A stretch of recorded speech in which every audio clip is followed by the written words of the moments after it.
Chapter 2 Old Friends and Ancient Rivals.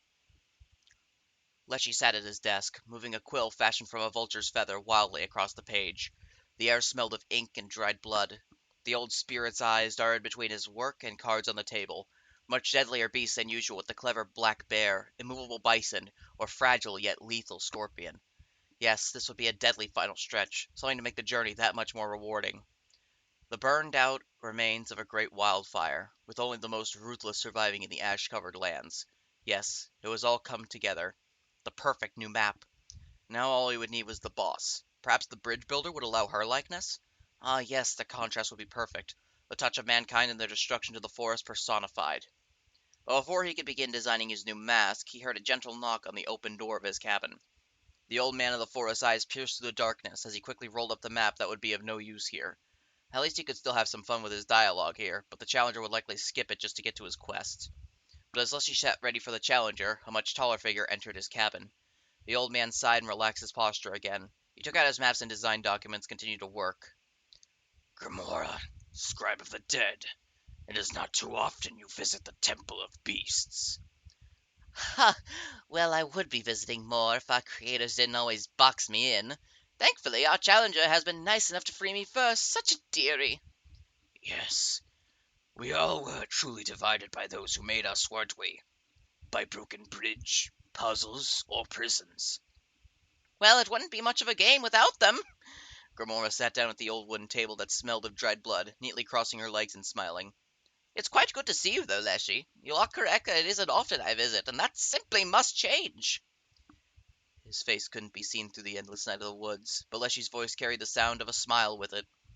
It is good to see you as well, Grimora. Though, I must ask, what is the purpose of this visit? A scribe seeking another is, well, quite the oddity considering our little conflict. Goodness, it's always about that old data, isn't it? Can't an old lady visit her oldest friend? Grimora gave Leshy her smile that was always so genuine looking with the features of her ancient face, but he could feel the little devilish imp behind that smile. Grimora, we're all the same age due to this disc, and even then, Magnificus would be the most ancient of us all, and I know you managed to somehow be in his good graces. This is not a simple show of friendship, and you know it. The smile faded as her face grew empty and dead once more. Never any fun pleasantries with you, are there? The old woman stood from her chair. Well, I was originally going to visit you with just that. Let's start with that. A fun little story. Good news, if you will. But from that, I can assume there is less fortunate news. What is wrong that you wouldn't be able to fix?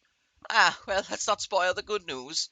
You see, I heard whispers from little Goobert during my time in the tower, and apparently P03 has had a little trick played on them. Grimora, the story can wait. If something is wrong, I must know. Ah, yes, after so many chances lost to a mechanical scribe, the old wizard got quite fed up with it and had to do something about it. So apparently he managed to sneak a spell into that factory of his. Grimora!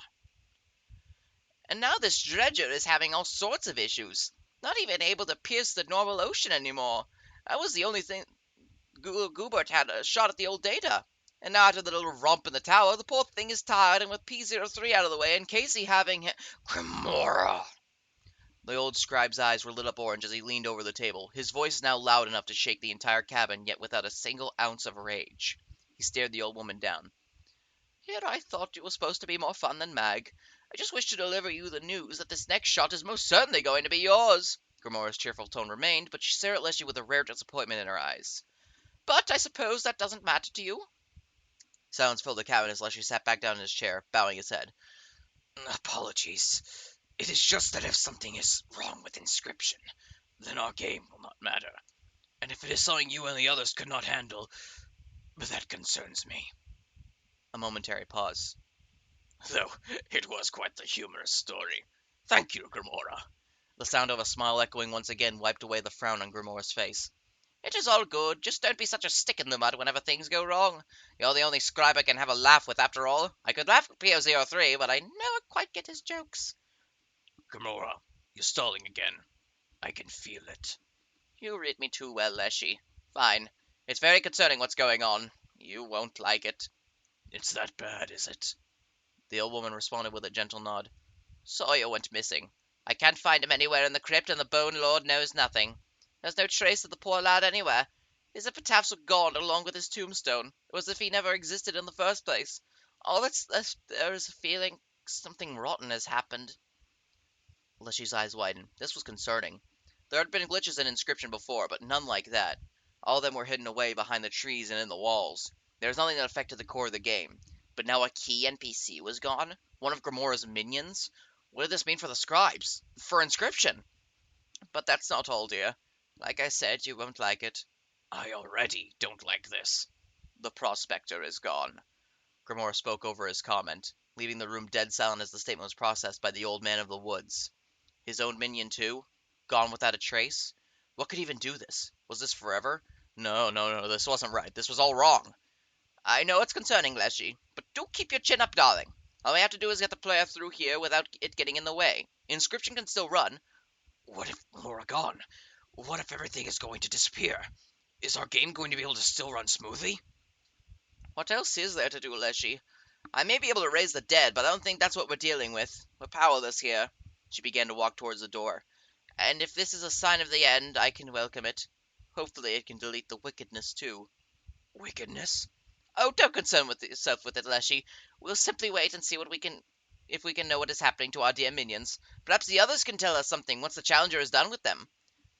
Leshy was still wondering what the old woman meant, but he knew Grimoire never let secrets slip. He tried not to let it worry him. Of course. I just hope the two of them have not met their end permanently. Thank you for the news, Grimoire. Grimoire gently opened the cabin door, giving a small bow. Oh, the pleasure is all mine.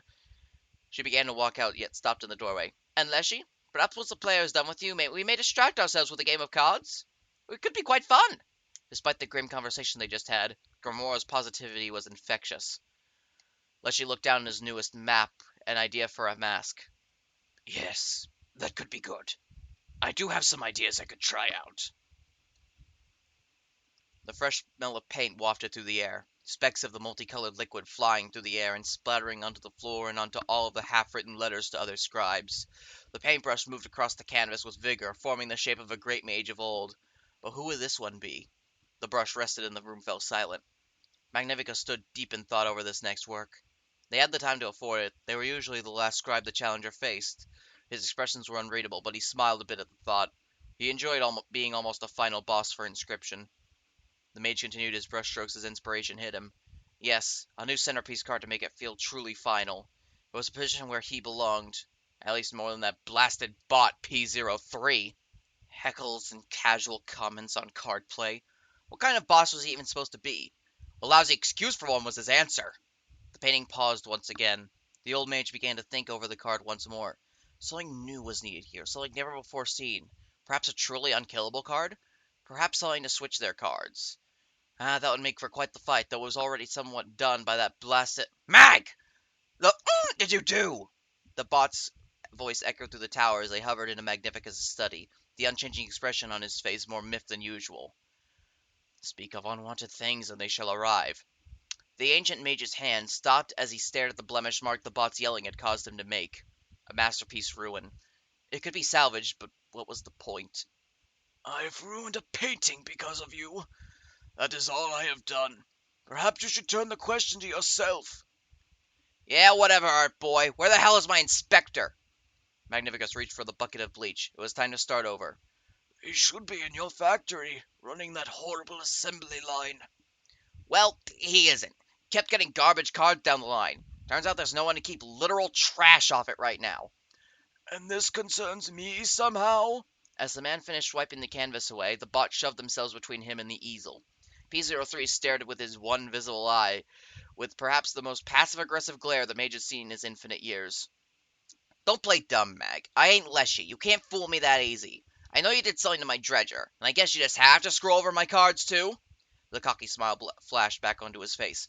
What? Is that the only way you have to make your tacky stuff look better? Give me cards made from literal garbage? Though I guess putting gems there would have the same result. Magnificus's featureless face sprang to life as his multicolored eye revealed itself among the green fur, glaring death at the bot's screen. Do not insult my magic like that! Do not even compare your factory to ancient arts you cannot understand! His usual calm face was filled with rage that was always boiling in Magnificus, waiting to be let out like this.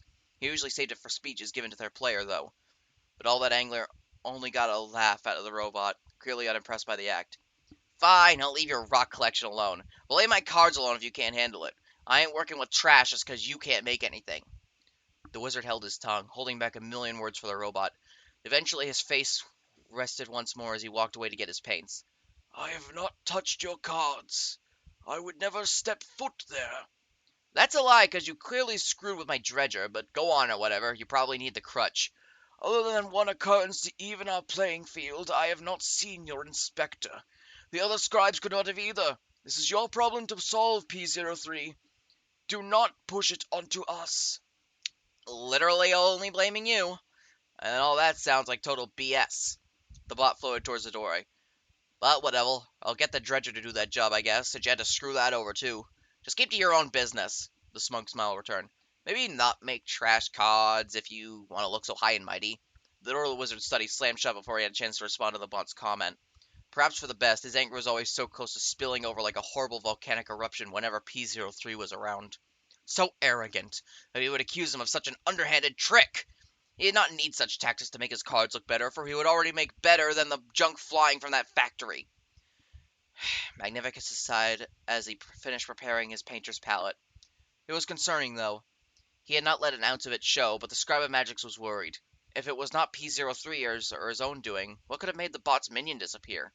The others were past a broken bridge, so they were innocent.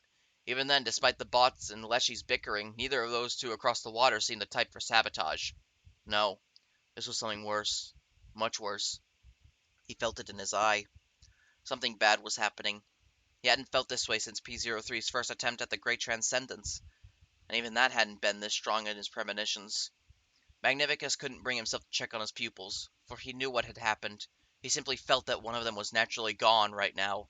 He couldn't bring himself to confirm it, though, and make the situation worse. He simply dipped his paintbrush and continued his work. Perhaps the old data would fix it all. The cycle fixed everything. That would remain the same, at least. Right?